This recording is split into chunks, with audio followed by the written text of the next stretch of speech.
Hello everyone, কেমন আছো? আশা করছি সবাই অনেক ভালো আছো, সুস্থ আছো।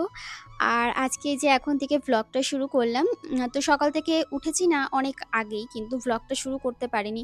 কারণ সকালবেলা না ভাবি জানো তো যে এই কাজ করতে, করতে একটু ভ্লগটা তোমাদের সাথে শেয়ার করব কিছুটা। কিন্তু এদিকে আবার ক্যামেরা এদিক ওদিক সেট করতে গেলে তখন হয়ে যায় দেরি। তখন আরও একটু বেশি সময় লাগে, কারণ ক্যামেরার অ্যাঙ্গেলগুলো চেঞ্জ করতে হয়। তারপরে আবার সেই ভিডিওগুলো আবার খানিকটা পরে কেটে আবার নতুন করে শুট করতে হয়, নাহলে একটা ভিডিও অনেকটা লেন্দি হয়ে গেলে না সেটাকে কাটতে কাটতে কাটতে কাটতে মানে একদম পুরো সেই মাথা খারাপ হয়ে যায় জানো না। আর সকালবেলা মানে কাজের প্রেশার থাকে, ভাবি কোনটার পর কোনটা আগে করব। তো যে কারণে তোমার আর ভিডিও করে হয়ে ওঠেনি আর কি, করে হয়ে ওঠেনি। যাক, এখন থেকে ব্লগটা শুরু করলাম। গতকাল রাত্রেবেলা বাঁধাকপি কেটে রেখেছিলাম। এই বাঁধাকপিগুলো না সে কবে বাজার থেকে আনা হয়েছিল, কিন্তু কাটাও হচ্ছিল না আর তোমার করাও হচ্ছিল না। আর ঘরে এত সবজি থাকে না, মানে এটা ওটা সেটা করা হয়, তো বাঁধাকপিটা আর করাই হয়নি। তো ভাবলাম যে না, বাঁধাকপিটা একটু কেমন হয়েও গেছিলো একটা দুটো বাঁধাকপির ওপর। ৩টে বাঁধাকপি কেটেছি, এখানে ছোট ছোট বাঁধাকপিগুলো ছিল, ওই জন্য ৩টেই কেটে নিয়েছি। আর আমাদের বাড়িতে বাঁধাকপির তরকারি হলে না সবাই খেতে খুব ভালোবাসে, উজ্জ্বলও ভালোবাসে আর মেয়েও বাঁধাকপি খেতে ভীষণ ভালোবাসে। তো ওদেরকে রান্না হলে ওদেরকে একবার বাটিতে করে একটু দিতে হবে, মেয়েও তাই উজ্জ্বলও তাই। তো যাই হোক, এদিকে দেখো বাঁধাকপিগুলো কেটে নিয়েছি ভালো করে, একদম ছিঁড়ি করে কেটে এবার এই যে কবার ধুয়ে নিচ্ছি, আর বারবার করে ধুয়ে নিচ্ছি আর কি। আর নিচে খানিকটা পড়ে গেছিলো, সেটা আবার তুললাম। তো দেখো বাঁধাকপিগুলো ভালো করে ধোয়া হয়ে গেছে, এবার এইটা রান্না করব। আর বাঁধাকপিটা না প্রথমে পুরোটাই বসিয়ে দিয়েছিলাম। তারপরে ভাবলাম যে শুধু বাঁধাকপি করব, আর তাহলে একটা কিছু অন্য কিছু করি। ফ্রিজে একটু তরকারিও রয়েছে, তো ভাবলাম যে শুধু বাঁধাকপি করব প্রথমে। তারপরে ভাবলাম যে না, একটুখানি বেসন রয়েছে, তাহলে বাঁধাকপির সেই কোফতা কারি করি। এই রেসিপিটা না আমি যখন মায়াপুরে গেছিলাম, তখন বরকে নিয়ে গেছিলাম, তখন আমি ভিডিও করতাম না। আমাদের ফ্যামিলির সবাই মিলে গেছিলাম মায়াপুরে, তখন আমার জায়ের প্রথম বিয়ে হয়েছে নতুন নতুন। তো তখন দাদা, আমরা, তারপরে আমার ননদরা সবাই সবাই মিলে আর কি গেছিলাম একসাথে।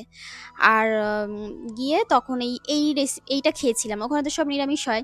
তো এইখানে এই কোপ্তা কারিটা খেয়েছিলাম, আর এত ভালো লেগেছিল বিশ্বাস করবে না। তো সেটা ভাবলাম যে আজকে মনে পড়লো যে তাহলে বাঁধাকপি যখন বেশি রয়েছে, তাহলে একটু আলাদা করে তুলে রেখে এই কোফতা কারি করি। আর ভীষণ ভালো লাগে খেতে। নিরামিষের দিনে না একটু ভালো মন্দ, মানে ভালোভাবে যদি রান্না করা যায় নিরামিষটাকেও, তাহলে দেখবে মানে মাছ মাংসর প্রয়োজনই পড়ে না। মানে এত ভালো লাগে খেতে। যাক, এটাকে ভালো করে চটকে মেখে নিচ্ছি। তবে আমার বেসন একটু কম পড়ে গেছিল, আর জলটা একটু বেশি পরিমাণে হয়ে গেছিল। না হলে একটু শক্ত শক্ত হলে পুরো বলের আকারে ভাজলে বেশ ভালো লাগে। আমারটা না বড়ার আকারে হয়ে গেছিল, তো সেটাও খেতে খারাপ লাগেনি, ভালোই লেগেছিল। তো দেখো ভালো করে মেখে নিচ্ছি একদম, মানে ভালো করে চেপে চেপে মাখতে হবে, যাতে বাঁধাকপিটা পুরো নরম হয়ে যায় মাখতে মাখতে। আর একটু শক্ত শক্ত হলে বেশি ভালো হয়। তো আমি দেখো এই যে মানে বলের মতো গোল গোল করে দিচ্ছিলাম। তারপরে মনে হলো যে আরেকটু বেসন হলে বেশি ভালো হতো। তো যাই হোক, আমার এখানে ওই জন্য একটু ভুল হয়ে গেছে। ভুল ঠিকই নয়, একটু নরম হয়ে গেছে ওই আর কি। তোমরা যখন যদি এটা বানাও, তাহলে তোমরা কিন্তু একটু শক্ত শক্ত করে মাখবে, খেতে ভালো লাগবে। বলের মতো আর কি, বলের আকারে। তো দেখো এটাকে আমি এপাশ ওপাশ উল্টে পাল্টে ভালো করে ভেজে নেব। প্রথমে গোল গোল হয়েছিল, তারপরে যেই একটু তেলের মধ্যে গেছে অমনি না চ্যাপটা চ্যাপটা হয়ে গেছে, ছেড়ে গেছে মানে ব্যাপারটা। তো যাই হোক, এইভাবেই ভেজে নিচ্ছি। আর এইরকম বড়া বানিয়ে এমনি এমনি খেয়ে নেওয়া যায়, আর কারি করলে তাহলে কত ভালো লাগবে বুঝতেই পারছো। আর ওদিকে বাঁধাকপিটা আমি একটু নুন, অল্প একটু নুন দিয়েছি, হলুদ দিইনি, দিয়ে সেদ্ধ বসিয়ে দিয়েছি। একটু ভাপিয়ে নিলে তাহলে না বাঁধাকপিটা বেশ মজে ভালো, খেতেও ভালো লাগে, আর রান্নাটাও বেশ তাড়াতাড়ি হয়ে যায়। ভাত বসিয়ে ওদিকে বাঁধাকপিটাকেও সেদ্ধ বসিয়ে দিয়েছি, আর এদিকে বড়াটা করে নিচ্ছি। বড়াটা করে আগেই তরকারিটা বসিয়ে নেব। আর এই তো একতরফার বড়া রেডি হয়ে গেছে। আর এদিকে হচ্ছে তোমার কি বলে, ওইটা সেদ্ধ হয়ে গেলে জলটা ঝরিয়ে নেব। আর বাঁধাকপি কাটলে না, মানে অসময়ে যদি বাঁধাকপি তুমি কেটেছো, পুরো ঘর দিয়ে একটা কি রকম গন্ধ যে বেরোবে, মানে কেমন একটা, খুব একটা ভালো গন্ধ না গো, বাজে বাজে গন্ধ বেরোয়। আর আজকে যখন এই রান্না করছিলাম, কাটছিলাম, কালকে রাতের থেকেই যখন কাটতে বসেছি, তখনই উজ্জ্বল বলছে, আরে ঘরের মধ্যে কি পচেছে দেখো, মানে শুটকি মাছ গন্ধ বেরোয় একটা। আমি তখন আমিও না খুঁজছি যে কি ব্যাপার, এত গন্ধ বেরোচ্ছে কেন। পরে বুঝলাম যে তোমার এই বাঁধাকপির গন্ধ বেরোচ্ছে। পরের দিন আবার যখন আজকে রান্না করতে বসেছি, তখন আবার উজ্জ্বল বলছে, কণিকা মনে হয় গ্যাস লিক করছে, তুমি তাড়াতাড়ি চেক করো। আমি না সত্যি সত্যি সারা ঘর গ্যাস চেক করেছি, নাক দিয়ে দিয়ে গন্ধ শুকছে, মানে না তো কান পেতে করছি, শুনছি। আমি বললাম, "না গো, কোথাও থেকে গ্যাস লিক হচ্ছে না।" তারপরে আমার মনে হলো যে, ও আচ্ছা, তাহলে এই গন্ধ বেরোচ্ছে। আমি বললাম, "দেখো তো বাঁধাকপির গন্ধ কিনা?" বলছে, "হ্যাঁ, ঠিক বলেছো। বাঁধাকপিটা সেদ্ধ করেছিলাম তো তখন আবার একটু অন্যরকম গন্ধ বেরোচ্ছিল।" এই নিয়ে চলছে সকাল থেকে, মানে গতকাল থেকে। তো দেখো ছোট, ছোট করে আলু কেটে নিয়েছিলাম। আর জিরে, তেজপাতা ফোড়ন দিয়ে এবার ওই আলুটাকে একটু ভাজা, ভাজা করে ওর মধ্যে মসলা দিলাম। আদা, জিরে আর লঙ্কার পেস্ট একেবারে করে নিয়েছি। দুটো তরকারিতে সেম মসলাই যাবে, বুঝতেই পারছো। আর এখানে এবার এই যে ঝোলটা দিয়ে দিচ্ছি। মসলাটা ভালো করে কষানো হয়ে গেছে। আর কষানোর পর এবার এখানে এই যে জল দিয়ে দিলাম। জল দেওয়ার পর ফুটে গেছে, আলু সেদ্ধ হয়ে গেছে। এবার বড়াটা দিয়ে বেশিক্ষণ রাখবো না। আর এটার মধ্যে না একটু কাসুরি মেথি দেবে, তাহলে খেতে ভীষণ ভালো লাগে। মানে পুরো একদম অন্যরকম টেস্ট হয়। তো আমি যে কাসুরি মেথি কিনে রেখেছিলাম ওটাকে একটুখানি হাতের মধ্যে ডলে দিয়ে দিলাম। পুরো স্বাদই চেঞ্জ হয়ে যায় এটা দিলে। এত ভালো লাগছিল খেতে। উজ্জ্বল বলছিল, "দেখেছো তো নিরামিষ তরকারিও কত ভালো লাগে খেতে।" আমি বললাম, "হ্যাঁ, আমি রান্না করে দিয়েছি তাই খেতে ভালো লাগছে।" বলছে, "হ্যাঁ, সেটাও ঠিক।" মানে ক্রেডিট নেওয়ার জন্য সবাই বসে থাকে। তো যাই হোক, আর আমাদের এই ওপরে আর বেশিদিন রান্না হবে না। মানে আমাদের হাঁড়ি, সংসারের সমস্ত কিছু চেঞ্জ হবে, রান্নাঘর চেঞ্জ হবে। তো কেন হবে এগুলো সমস্তটাই তোমাদেরকে জানাবো। তবে এই সিদ্ধান্তটা নিতে অনেক দেরি হয়ে গেছে। ওই যে বলে না যে সবসময় সবার মাথায় সব বুদ্ধি থাকে না। তো হ্যাঁ, বিয়ে হয়ে এসেছি প্রায় তোমার ১০ বছর হয়ে গেছে, এই ১১ বছর হবে। এই মাসেই আমাদের অ্যানিভার্সারি আছে। তোমরা কারা, কারা মনে আছে জানিও। তো তারপরে এত বছর পর এসে মনে হচ্ছে যে না, একটা ভালো সিদ্ধান্ত এবার নিয়েছি। সমস্তটাই তোমাদেরকে আস্তে, আস্তে জানাবো। জানাবোর থেকে বড় কথা, তোমরা সবকিছুই দেখতে পারবে। আমার সমস্ত কিছু চেঞ্জ হতে চলেছে। তো সেগুলো সমস্তটাই জানাবো। তো যাই হোক, যখন করব তখনই তোমরা দেখতে পাবে। আমি এখন এগুলো কিছুই বলছি না। আর একটা যেটা দুঃখের বিষয় সেটা হচ্ছে, আমি জন্মাষ্টমী এবছর ভেবেছিলাম করব, কিন্তু করতে পারবো না। তো তোমরা তো জানোই যে আমি পুজো দিতে পারবো না। তো যে কারণে মা আর কি কোনো রকমভাবে দিয়েছিল। তো আমি আর জন্মাষ্টমীর দিন কোনো ভ্লগ করিনি। কারণ আমার মনটাই এত খারাপ ছিল না, মানে আমার এত কষ্ট লাগছিল। আমি গপুর জন্য কত কিছু কেনাকাটা করেছিলাম। তো যাই হোক, এবছর হয়তো গপু আমার থেকে নেবেন না। ওই জন্য আমি দিতে পারিনি। তো আমি মিষ্টি-ফিষ্টি এনে মাকে বলেছিলাম, মানে মাই এনেছিল।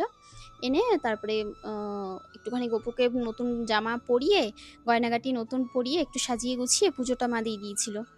তো এই আরকি। আমার মন খারাপ এত ছিল যে আমি কোনো ভ্লগই বানাইনি সেদিন। মানে আমার মনটা এত খারাপ লাগছিল, জানো না? যে ইস! এ বাবা, ভাবলাম দেবো, তারপরে দিতেই পারলাম না। তারপরে পরে ভাবলাম যে না, এটা হয়তো ওনারই ইচ্ছা। যে কারণে আমি দিতে পারলাম না। তাই না?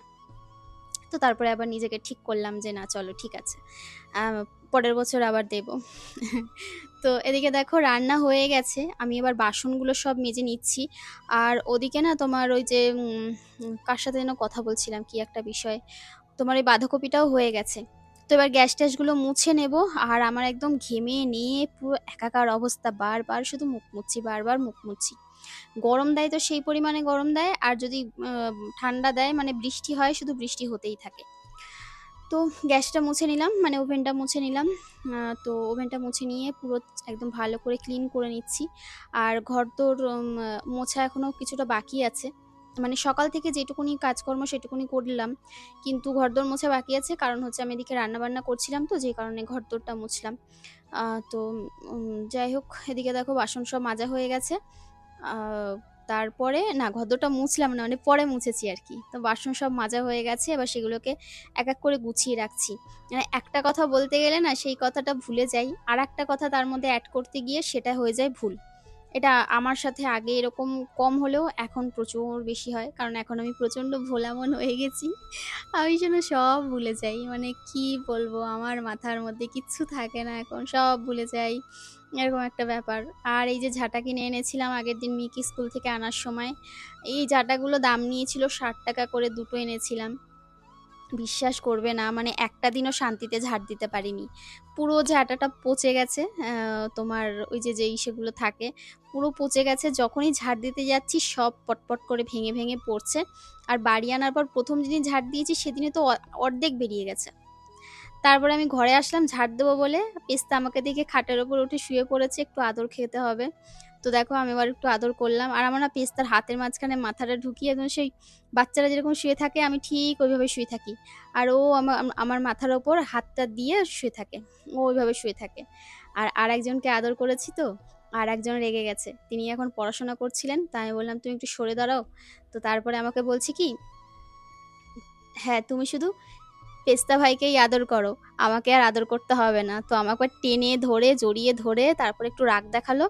তো তারপরে আবার আমি জড়িয়ে ধরে একটুখানি হামি-টামি খেলাম। মানে পেস্তাকে যদি একটু বেশি আদর করে নিয়েছি, ইনি রাগ করবে।